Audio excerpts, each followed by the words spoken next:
How y'all doing? For this video I'm going to show off this temporary exhibit at the Sam Neill Museum of Oklahoma Natural History. It is bizarre headgear, ceratopsians, and the evolutionary extraordinary skulls. So we get to explore all the different headgears and how they developed and what ways it developed. So let's take a look. Of course, when we talk about bizarre headgear, obviously we would think of the ceratopsians like this. So I think if I pronounce it right, Cohuela ceratops here by artist Audrey Octuchin. I have her on some of my paleo art books I reviewed over my channel. And of course, before to get to something this extravagant, you start with more humble beginnings, such as these guys. So let's take a look right here. We have a skull. What is it? A Laoceratops here. Not familiar with this one, but a very primitive ceratopsian. And of course, we got this guy here. That's Aurora ceratops. Let's take a good look here. Right next to it, we have the Archaeoceratops. You can see more frill developed as it goes along. And of course, the famous one, Protoceratops from Mongolia.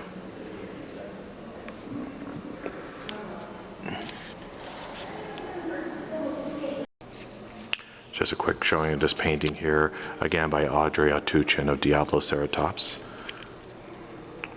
I need to look into this one.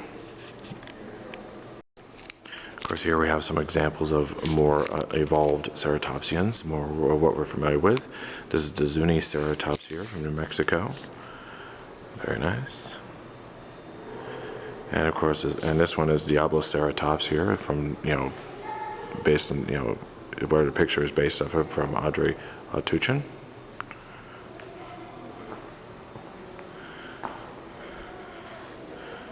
Quite a display there. And here we have a Cosmoceratops. It's interesting how the frill horns tend to bend down a bit.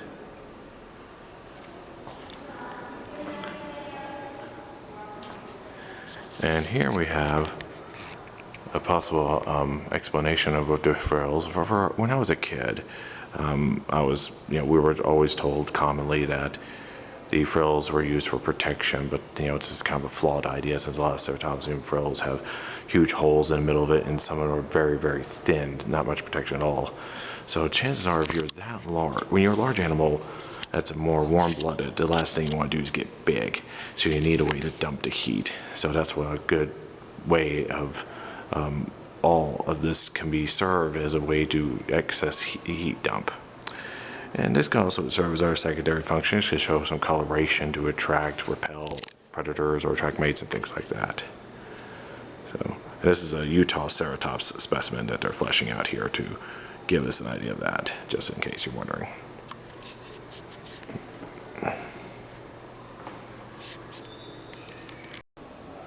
Some more of Audrey Octuchin's artwork right here. This one is showing a Chelosaurus. Of course, accompanying with these paintings here, we go down to these wonderful statues of a fully fleshed out ceratopsian.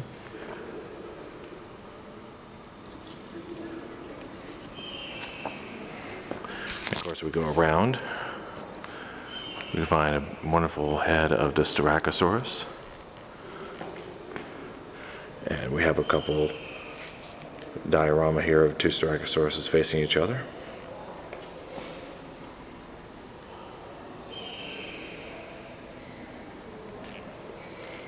Alright, we'll head up around here.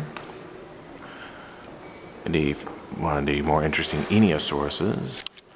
Nose horn pointing down.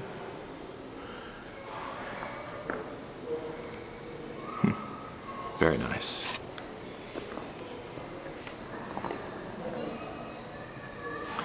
But on the last section of this little walk around is not a ceratopsian at all, but something more closely related to us, a very distant mammal relative, Stemenosuchus, crowned crocodile in Greek. And accompanying picture above that. Here we have the famous Torosaurus here. Some arguments on the relationship between Triceratops and all that, but I won't get into this. What they talk about in this one is that you can see in the skull separations of the skull part features that indicated that it wasn't a full adult yet. It was close, but adults would have more fused skull bone pieces. So, and according to the plaque here, it'll be 20% larger. I remember having a toy of this one. If y'all remember the old Dino-Riders from the 80s here, I had the Torosaurus, so that's all I know about this one. Now, it claims to have on the plaque here the largest skull of any land animal, but I'm going to challenge that in a little bit later on in the video. Here we have a skeleton of a Utah ceratops from, well, you guessed it, Utah. And this is actually a juvenile on the verge of being adulthood. It's not quite there yet.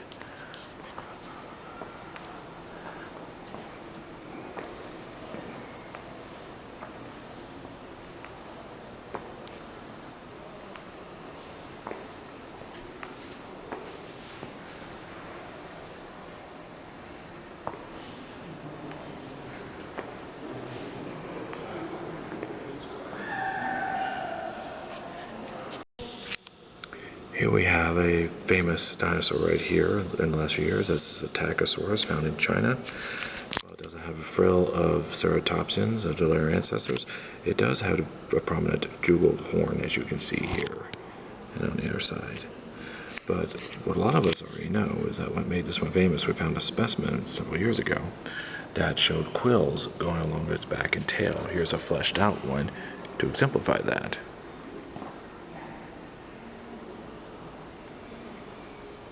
So again, let me go on the other side here.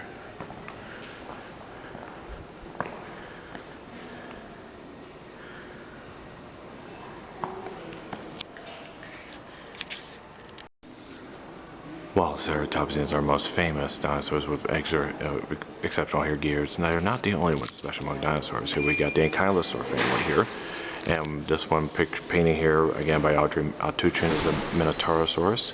But down here we have a different ankylosaur, the Cainocephalus. So here we have the skull.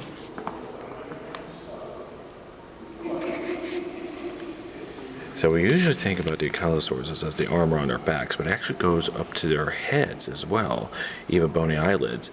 This one is distinctive. One of the things distinctive features that it says in the plaque here is that it's got these little bony plates over it. That way you can tell it from others. And here's a fleshed out one showing that example.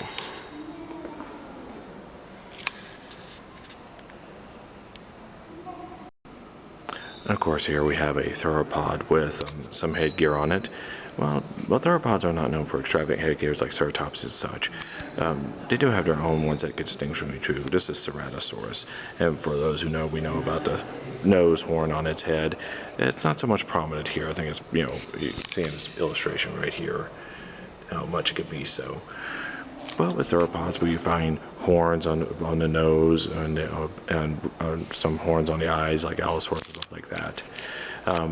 Dilophosaurus with the two ridges on that, or a single crest on it. Spinosaurus Marillibus has a nice little horn on its head, and many examples of theropods have that. Of course, we have the famous Pachycephalosaurus here, famous for the thick dome skulls that could be used to compete against mates. That's the current hypothesis. Maybe some defense against other predators, but I think it's more between species. Over here, we got the Prinocephali, and of course the famous Pachycephalosaurus. Now this one right here, this is at the top of a skull dome here, and you see how thick that is, a solid bone.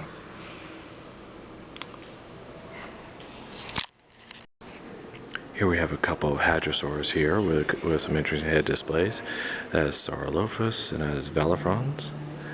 And not only for visual cues, that some of these crests could help use special vocalizations for communication and such.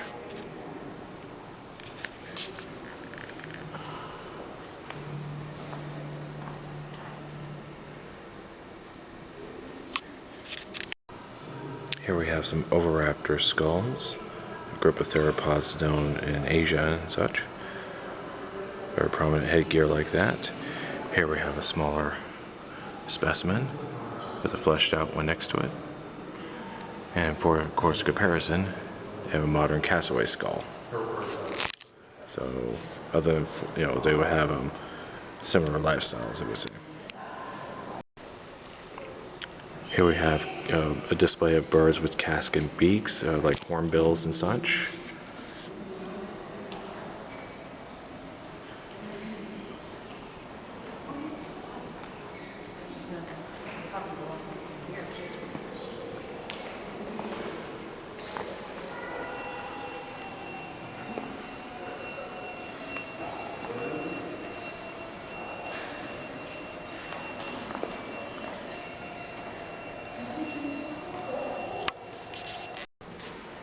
I remember seeing this painting years ago as a kid here. This is done by Mark Hallett.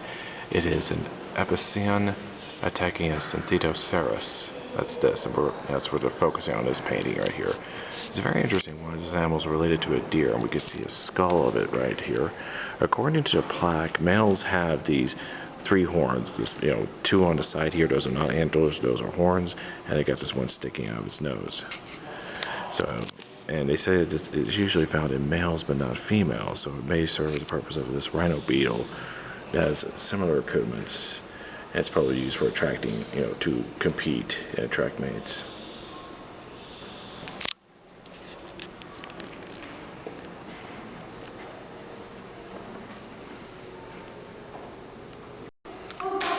Of course, we know about pterosaurs and their extravagant headgear, especially as later relatives of the pterosaur family has evolved over the years. From left to right, I'm going to try and hold this while reading this. This is a Tupagera. That's a Tupidactylus. Female Pteranodon. Male Pteranodon. We have, let's see, Tupagera. And then we got the Nyctosaurus right here. And over here, Calysteventus. That's what that one is.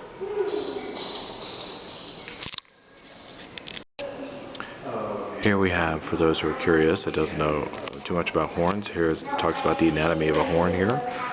I'll go ahead and I'll hold this here. You can pause it so you can read this. And you can see, and after you unpause it, get some examples of how far they go. One of the examples of mammalian horns is, we have bison in this display here. These top 2 are from the Pleistocene, Bison latifrons and Bison priscus. And here we have modern bison. And it's noted that the horns got smaller over time. Here's some more information about the formation of tusk horns, antlers, ossicones, and frills. What they all consist of, who has them, and such. Go ahead and pause it here if you want to read this further. Okay, now that you're back, let's take a look at one of the most famous horned mammals here, the rhinoceros, which, unlike, it doesn't have an actual true horn per se. It doesn't have a bony core. It's all big tufts of hair that grows out, and made out of keratin.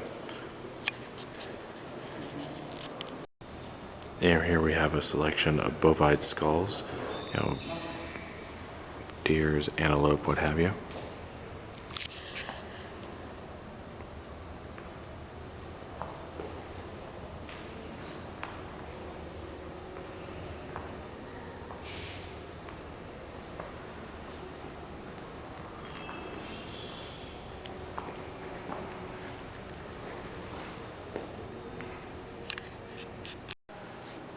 Here we see 2 skulls of a group called Dicynodonts. And they're here because they introduced the earliest forms of tusk we've ever found on animals, 207 million years. Try and get a closer look on that. They're not that big, but the feature of them is the tusk that they have. So you can get a little closer look at that. There you go. And of course, that's the earliest ones. We go all out over time, as you know.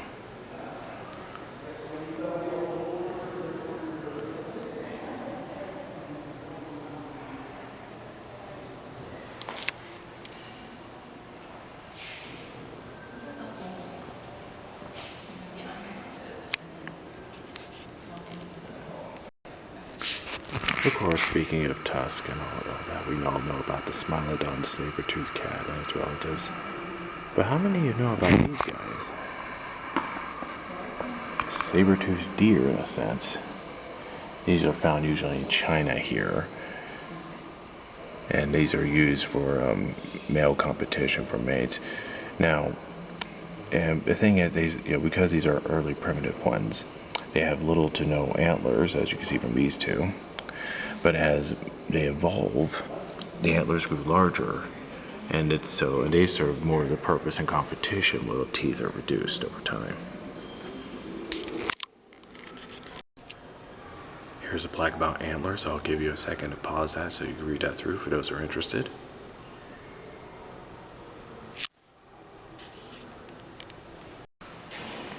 Here we see an example of a deer with some extravagant antlers on top of it.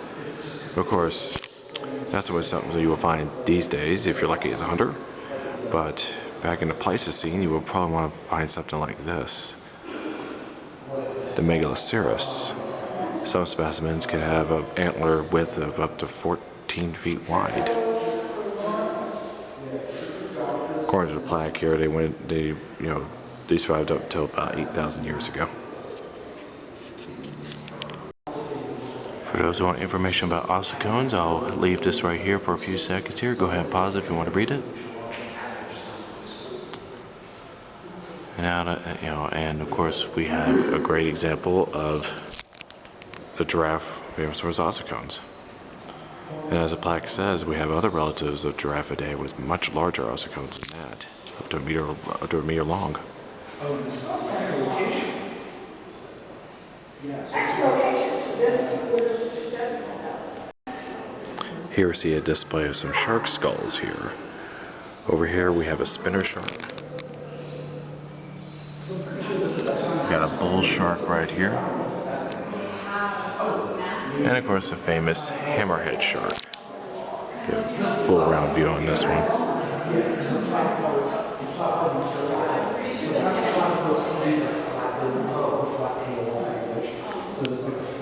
But it's like terrifying. Oh my gosh, what is that? Here we have a display of fish and snake skulls, examples of head-first evolution, and more particularly to feeding, to help it feed. We have a swordfish right here. This is an anglerfish.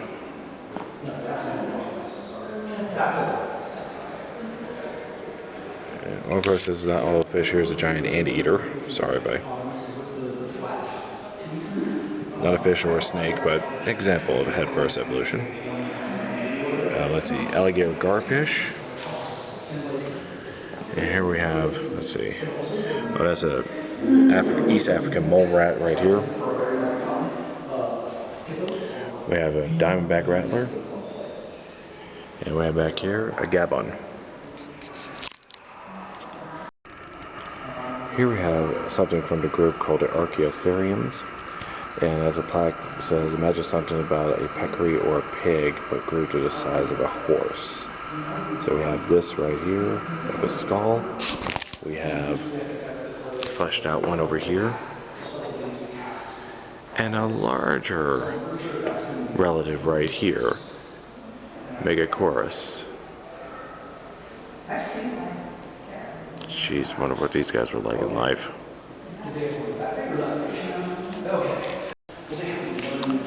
This is what is called if I pronounce it right, Cervalces scotti, the American stag moose. It's extinct, and it's not a direct ancestor of modern moose, but it's a sister to it, according to the plaque. So, let's take a look right here. It's a prominent skulls it has.